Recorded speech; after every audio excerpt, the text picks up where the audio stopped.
அர்ச்சனாவுக்கு title கிடைக்கும், title அடிப்பாங்க அப்படின்னு சொல்லி யாருமே எதிர்பார்க்கவே இல்லை. காரணம் பார்த்தீங்கன்னா, அர்ச்சனா வந்து வைல்டு கார்டு என்ட்ரியா தான் உள்ளே போனாங்க. போனப்போ வந்து மிகப்பெரிய ஒரு பிரச்சனை உள்ளே ஓடிக்கிட்டு இருந்தது. முதல் வாரத்திலே பார்த்தீங்கன்னா, பிரதீப் ஆண்டனிக்கு ரெட் கார்டு கொடுக்குற விவகாரம், மாயா டீம், கேங்கு, அந்த கேங்கு எல்லாமே சேர்ந்து பிரதீப் இருந்தானா, அவன் கண்டிப்பாக டைட்டில் அடிச்சிருவான். அவன் டைட்டில் அடிக்கக்கூடாது, அவனை வெளியேற்றணும். என்ன சொல்லி வெளியேற்ற முடியும் அவனை அப்படின்னு யோசிச்சாங்க. யோசிச்சதில் பாலியல் குற்றச்சாட்டு, அவன் கெட்ட வார்த்தை பேசுகிறான்னு, எல்லாருமே கெட்ட வார்த்தை தான் பேசினாங்க. ஆனால் யாரும் கெட்ட வார்த்தை பேசாமல் அங்கே இல்லை. எல்லாமே பார்த்தீங்கன்னா, இவங்க பெண்கள் போட்டியாளர்கள் பார்த்தீங்கன்னா, ஆண்களை வந்து டார்ச்சர் பண்ணுறது. ஆனால் ஆண்கள் ஏதாவது சொல்லிட்டாங்கன்னா ஈவ் டீசிங் மாதிரி கொண்டு போயிட்டு, எல்லாருமே சொன்ன ஒரு விஷயம் வந்து, பிரதீப் இருந்தானா அவனால் எனக்கு வந்து பாதுகாப்பு இல்லை பிக் பாஸ் வீட்டுக்குள்ளே அப்படிங்கிற மாதிரி அவங்க சொன்னாங்க. ஆனால் பாவிங்களா அப்படிங்கிற மாதிரி தான் மக்களுக்கு தோணுச்சு. ஆனால் கமலஹாசனும் இதில் வந்து ஒரு முடிவு எடுக்காமல் அவர் பாட்டுக்கு என்ன செஞ்சார், ரெட் கார்டு கொடுத்துட்டாரு.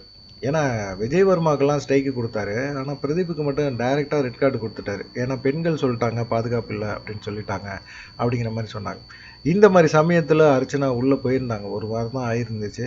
அவங்கள்ட்ட கேட்கும்போது, சார் பிரதீப்புக்கு வந்து ரெட் கார்டு கொடுக்கறது தப்பு சார், அவர் வந்து என்ன பண்ணார் அப்படிங்கிறது முழுமையாக தெரியல, அதை தாண்டி ரெட் கார்டு கொடுக்க நான் விரும்பலை. ஒருவேளை அவருக்கு மன்னிப்பு கொடுத்துட்டு அவர் பக்கத்தில் என்ன தப்பு பண்ணாரோ அவர் பக்கத்து நியாயத்தையும் சொல்லி அவர் திரும்பவும் செய்ய விடாமல் அவரை செய்யலாமே தவிர, அவரை வந்து நீங்கள் ரெட் கார்டு கொடுத்து வெளியேற்றுறது ரொம்ப தப்பு அப்படின்னு ரொம்ப ஸ்ட்ராங்காக பேசினாங்க. அப்போ தான் வந்து அர்ச்சனா யார் அப்படிங்கிறது எல்லாத்துக்கும் தெரிய ஆரம்பிச்சிது. பிரதீப்புக்கு இவ்வளவு சப்போர்ட் பண்ணுறாங்க, உண்மையில் நியாயமாக பேசுகிறாங்க. ஏன்னா அந்த சமயத்தில் நியாயமாக பேசினவங்க அவங்க ஒருத்தவங்க தான்.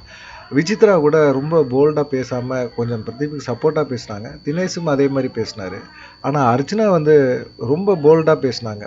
அதை தாண்டி பார்த்தீங்கன்னா, அர்ச்சனாவுக்கு அப்போவே வந்து சப்போர்ட் அதிகமாகிடுச்சு. இவ்வளோ நேர்மையாக பேசுகிறாங்க, கண்டிப்பாக வந்து அர்ச்சனாவுக்கு யாருன்னே தெரியாத அவங்களுக்கு நம்ம சப்போர்ட் பண்ணணும் அப்படிங்கிற எண்ணம் மக்கள் மனசில் உட்காந்துது. அப்போயே அவங்க டைட்டில் அடிப்பாங்க அப்படிங்கிற மாதிரி இருந்துச்சு. அதை தாண்டி பார்த்தீங்கன்னா, பிரதீப்பை ரெட் கார்டு கொடுத்து வெளியேற்றணுன்னா அர்ச்சனா மேலே எல்லாத்து கவனமும் திரும்பிடுச்சு. அதுதான் மிக முக்கியமான காரணம். அப்போவே வந்து அவங்க டைட்டில் அடிச்சிட்டாங்க, டைட்டில் அடிக்க போகிறாங்க அப்படின்னு மக்கள் வந்து முடிவு பண்ணிட்டாங்க. அதே போல் பார்த்தீங்கன்னா, திமிரு படத்தில் நடித்த ஈஸ்வரி கதாபாத்திரத்தில் அர்ச்சனா வந்து பயங்கரமாக நடித்தாங்க. சார் அந்த கேரக்டரே எனக்கு தெரியாது சார், அது வில்லி கேரக்டர் சார் அப்படி இப்படின்னு அழுதாங்க. அது மாதிரி ஏற்கனவே நான் வந்து ராஜாராணியில் வந்து வில்லி கேரக்டர் தான் நடித்தேன், என்னை வில்லியாகவே எல்லாமே பார்க்குறாங்க, நான் ஒரு கதாநாயகி மாதிரி எனக்கு கொடுக்க மாட்டிங்களா அப்படின்ன மாதிரி, நீங்கள் பண்ணுங்கள், உங்களால் பண்ண முடியும், நீங்கள் செய்யுங்க அப்படின்னு சொன்னாங்க. ஆனால் அந்த ஸ்லாங்கு எதுவுமே அவங்களுக்கு தெரியாது. ஆனால் பார்த்தீங்கன்னா, அந்த கதாபாத்திரமாக மாறி அவங்க பண்ண அலப்பறையெல்லாம் இருக்குல்ல, பயங்கரமான அலப்பறை. அந்த அலப்பறை மக்கள் எல்லாம் ரசித்தாங்க, அப்படியே ரசித்தாங்க, பாராட்டினாங்க. அப்பயே பார்த்தீங்கன்னா ஒரு முடிவு ஆயிடுச்சு. சரி, ஏன் அர்ச்சனாவை வந்து நம்ம டைட்டில் வின்னராக ஆக்கக்கூடாது அப்படிங்கிற மாதிரி முடிவாயிருச்சு. சரி, இந்த மாதிரி சமயத்தில் ஏன்பா மாயாவுக்கு கொடுக்காம விட்டீங்க அப்படிங்கிற மாதிரி எண்ணம்லாம் எல்லாத்துக்கும் வரும்ல. அந்த மாதிரி எண்ணமும் வந்துச்சு. ஏன் மாயாவுக்கு கொடுக்கல, மாயா என்ன பண்ணாங்க அப்படின்னு. மாயா ஒன்றுமே பண்ணலை, அவங்க புள்ளி கேங் தான் பண்ணாங்க. எல்லாத்தையும் குரூப்பை சேர்த்து வச்சுக்கிட்டு அவங்க கேமே வந்து அவங்க தனிப்பட்ட கேமே அவங்க விளையாடவே இல்லை.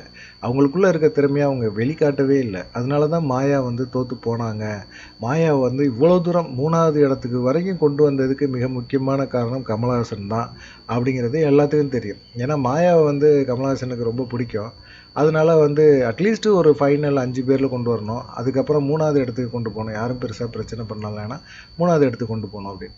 விஷ்ணு ரசிகர்லாம் இதில் ரொம்ப கொந்தளிச்சு போயிட்டாங்க. ஏன்பா டைட்டில் வின்னர் அப்படின்னு கூட கொண்டு வரானா, ஒரு 3வது இடத்துக்கு வந்து விஷ்ணுவை கொண்டு வந்திருக்கலாம்ல. விஷ்ணு அப்படி என்னையா தப்பு பண்ணா, நல்லா தானே கேம் விளாண்டான். அவன் மாயா கேமோட கம்பேர் பண்ணும்போது விஷ்ணுவோட கேம் வந்து ரொம்ப ரொம்ப ரொம்ப எல்லாத்துக்கும் பிடிக்கும் அப்படிங்கிற மாதிரி அவங்க தரப்பில் வந்து இப்போ சமூக வலைதளங்களில் கமெண்ட் போட்டுக்கிட்டு இருக்காங்க. என்னதான் இருந்தாலும் மாயா கிடைக்கலன்னு ஒரு குரூப் வாதிட்டு அழுது புலம்பிக்கிட்டு கிடக்குது. அர்ச்சனா ஜெயிச்சதை கூட, டைட்டில் அடித்ததை கூட அந்த குரூப்பால் ஏற்றுக்கவே முடியல. அதுதான் உண்மையே. பார்க்கலாம் என்ன நடக்கும்னு. அர்ச்சனாவுக்கு நிறைய பட வாய்ப்புகள் வர வாய்ப்பு இருக்குது அப்படிங்கிற மாதிரி சொல்கிறாங்க. ஏன்னா திறமையான நபர், அந்த திறமையான நபருக்கு வாய்ப்புகள் தானாக தான் வரும். பிக் பாஸ் ஒரு பிளாட்ஃபார்மாக அமைச்சு கொடுத்துருக்கு அப்படிங்கிறது தெரியுது. பார்க்கலாம் என்ன நடக்கும் அப்படிங்கிறத. நன்றி, வணக்கம்.